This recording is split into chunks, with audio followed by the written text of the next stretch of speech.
Imagine this. It's a hot, sticky July afternoon in India. You're at home, the fan is worry. You're scrolling on your phone, and suddenly, everything goes dark.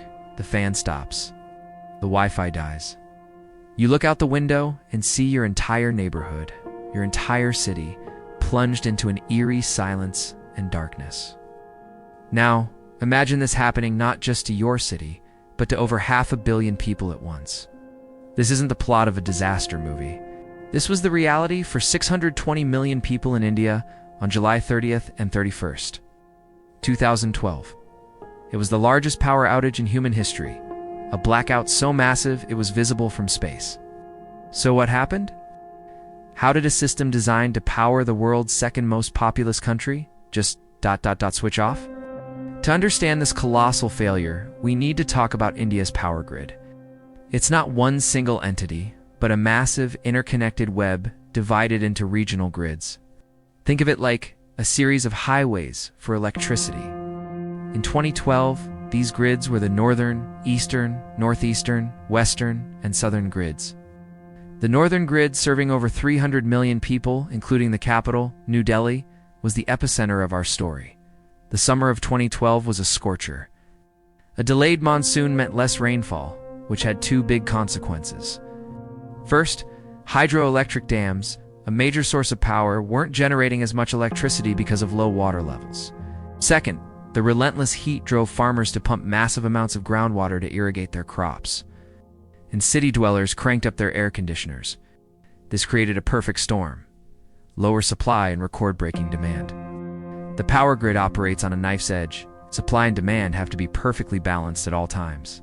The frequency of the alternating current, which should be a steady 50 Hz, is the vital sign of the grid's health.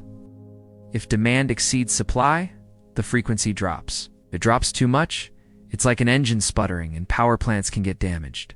To prevent this, the grid has safety systems, like automatic relays that are supposed to trip and cut off power to certain areas to save the rest of the system.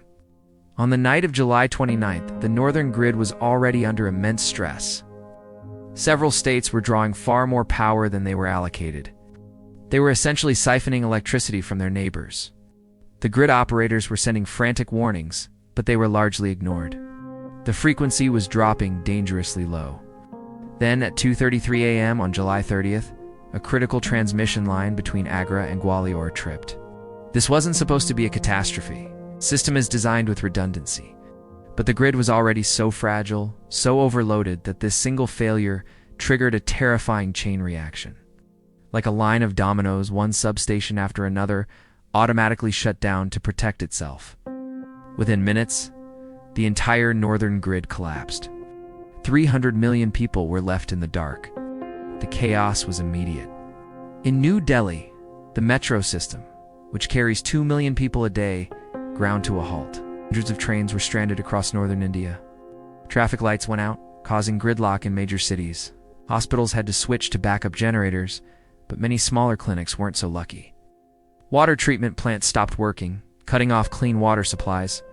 It was a complete societal shutdown. Crews worked frantically, and by the next afternoon, they had managed to restore about 80% of the power. It seemed like the worst was over, but they were wrong. Just as things were getting back to normal, it happened again. At around 1 p.m. on July 31st, the northern grid collapsed a second time.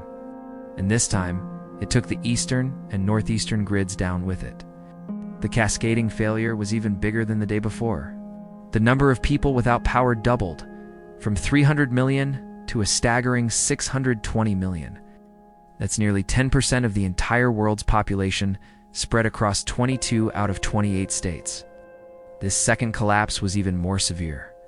It wasn't just a repeat of the first, it was a symptom of the same underlying problem. The grid had been brought back online, but the fundamental issue of states overdrawing power hadn't been resolved. The system was patched up but not healed, and it broke again under the strain. Imagine being a coal miner, trapped 2,000 feet underground when the power cut out. The elevator stopped working. The ventilation fans died. For hours, hundreds of miners in West Bengal were stuck in the dark, suffocating heat until emergency power could be established to winch them out, one by one. So who was to blame? The official investigation pointed fingers at several states for consistently overdrawing power and ignoring warnings from grid operators. The grid's protection systems also didn't work as they should have. Some of the automatic relays that were supposed to isolate faults failed to trip, allowing the problem to cascade across the entire network. It was a failure on multiple levels, a failure of discipline by the states, a failure of technology in the safety systems, and a failure of governance in enforcing the rules of the grid. It exposed the deep vulnerabilities in India's rapidly growing but aging infrastructure. The aftermath of the 2012 blackout served as a massive wake-up call. The Indian government and power authorities took several critical steps to prevent a repeat performance. They strengthened the internal transmission corridors, essentially adding more lanes to the electrical highways to handle more traffic and provide more alternate routes. They also upgraded the protection and monitoring systems, installing more advanced smart grid technology.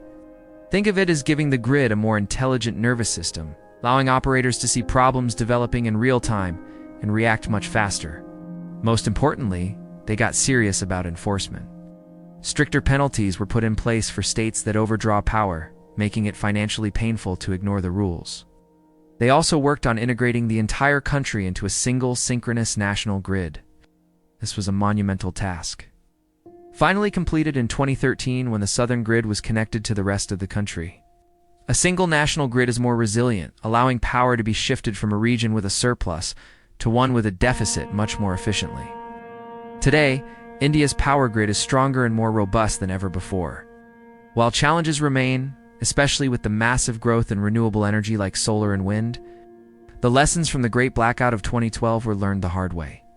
It was a stark reminder that the complex systems that underpin modern society are fragile. It showed us how quickly our bright, connected world can be plunged back into darkness, and it underscored the critical importance of cooperation, discipline, and investment in the invisible infrastructure that powers our lives. Thank you so much for watching. If you found this story of the world's biggest blackout fascinating, please hit that like button and subscribe for more deep dives into the incredible engineering stories that shape our world. See you in the next one.